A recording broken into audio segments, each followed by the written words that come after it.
Salam sejahtera, saya Cherry Siayub daripada Politeknik Kota Kinabalu akan membentangkan kajian bertajuk Pengaruh Penggunaan TikTok dalam Penyampaian Pengajaran dan Pembelajaran, kajian persepsi pelajar Politeknik Kota Kinabalu. Sejak beberapa tahun kebelakangan ini, TikTok telah menjadi salah satu platform pembelajaran terbesar di dunia. TikTok menembusi 150 pasaran dan merupakan salah satu aplikasi yang paling banyak dimuat turun di lebih 40 buah negara. Aplikasi TikTok ini telah menjadi platform untuk menyampaikan mesej tertentu kepada orang ramai dan ianya dilihat sebagai sesuai untuk digunakan oleh pensyarah untuk menyampaikan maklumat kepada pelajar.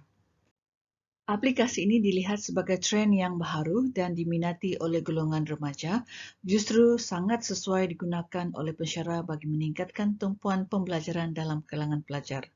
Ini kerana TikTok boleh direka untuk mencipta video pembelajaran, berkongsi maklumat dan nota, serta mencari penonton dalam kalangan pelajar.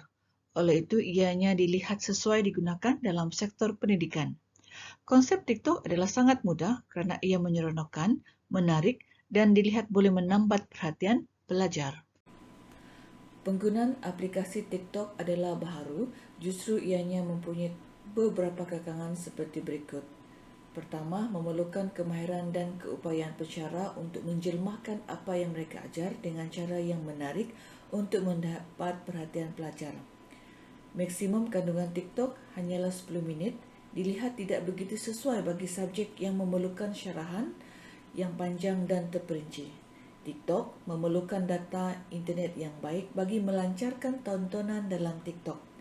Justru sukar bagi segelintir pelajar yang mempunyai internet yang agak lemah. Mesej dalam TikTok hanya dalam bentuk perkataan yang ringkas, bukan berbentuk penjelasan kerana aplikasi ini menyokong video yang pendek sahaja. Berdasarkan kepada situasi sukar untuk menentukan sama ada penggunaan TikTok adalah pilihan yang terbaik atau tidak dalam pembelajaran, justru memerlukan kajian dijalankan. Objektif kajian ini dijalankan adalah untuk menilai pandangan pelajar terhadap penggunaan TikTok dalam pembelajaran.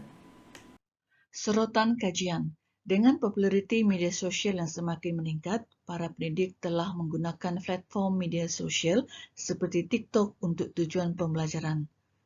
Com et al. 2021, Literate 2021, Clive and Salha 2021. Kajian yang dijalankan oleh Jacob et al.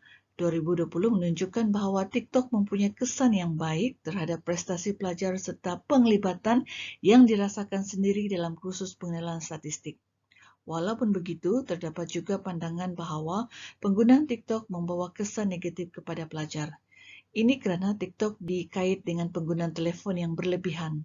Kajian yang dijalankan oleh Kuznetsov and Tisworth 2013 mendapati bahawa pelajar yang terdedah kepada peningkatan gangguan telefon mendapat markah lebih buruk pada ujian berikutan gangguan dan mengambil nota yang kurang terperinci. Metodologi kajian. Lokasi yang terlibat adalah Politeknik Kota Kinabalu Sabah.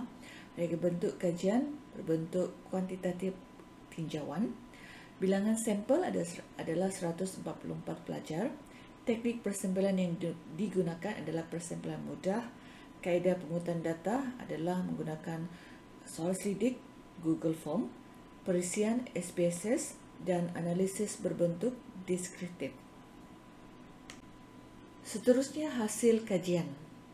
Seramai 144 orang pelajar telah menjawab soalan-soal selidik, iaitu 93 pelajar perempuan, 27 orang pelajar lelaki.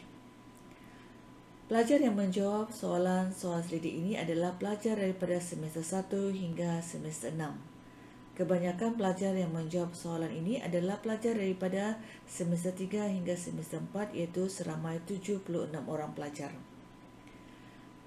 HPNM adalah dalam kalangan pelajar yang mendapat 2 hingga 4 HPNM. Pelajar yang menjawab soal selidik ini menyatakan mempunyai akaun TikTok seramai 110 orang pelajar. Seterusnya didapati 49 orang pelajar telah menyatakan bahawa telah lama menggunakan atau menonton TikTok lebih daripada 2 tahun. kadang-kadang dan kerap menggunakan atau melalui TikTok ialah seramai 33 orang pelajar. Masa yang digunakan untuk TikTok setiap hari didapati seramai 35 orang pelajar menyatakan bahawa lebih daripada 1 jam 30 minit. Dan menggunakan TikTok tidak mengira masa, seramai 88 pelajar menyatakan menggunakan TikTok tidak mengira masa. Seterusnya, suka menonton kandungan TikTok berunsur pendidikan, seramai 96 orang pelajar menyatakan ya. Seterusnya, analisis item kajian. Item ini terbahagi kepada 3 bahagian. Hasil kajian ini mendapati penerimaan pelajar terhadap penggunaan TikTok adalah baik, di mana pada bahagian A, iaitu suka TikTok sekiranya digunakan dalam pembelajaran, didapati banyak item memperolehi min yang tinggi, iaitu melebihi 4. Manakala di bahagian B, iaitu kesan penggunaan TikTok kepada kepahaman pembelajaran, didapati ianya pada tahap sederhana.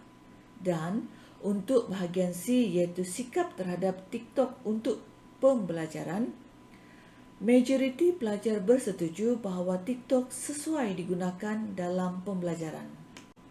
Sementara itu, dapatan daripada kandungan TikTok kegemaran pelajar hanya 66.7% sahaja pelajar menyatakan gemar menggunakan atau menonton TikTok berunsurkan pendidikan. Kesimpulan kajian. Secara keseluruhannya, majoriti pelajar menerima TikTok dalam pembelajaran disebabkan ciri-ciri yang ada pada aplikasi tersebut. TikTok ialah platform yang memaparkan video menghiburkan, mempunyai global access kepada format baharu, video pendidikan pendek yang dicipta oleh pengarang pakar. Perspektif ini membentangkan beberapa peluang untuk penyebaran ilmu dalam pelbagai bidang sains secara ringkas dan berkesan. Memandangkan populariti media sosial dalam kalangan pelajar adalah tinggi, penggunaan TikTok dalam pembelajaran boleh menjadi cara yang berkesan untuk menjangkau dan melibatkan pelajar. Berdasarkan kepada analisis yang dijalankan, kajian ini mendapati bahawa secara majoriti responden bersetuju bahawa TikTok boleh membantu mereka dalam pembelajaran.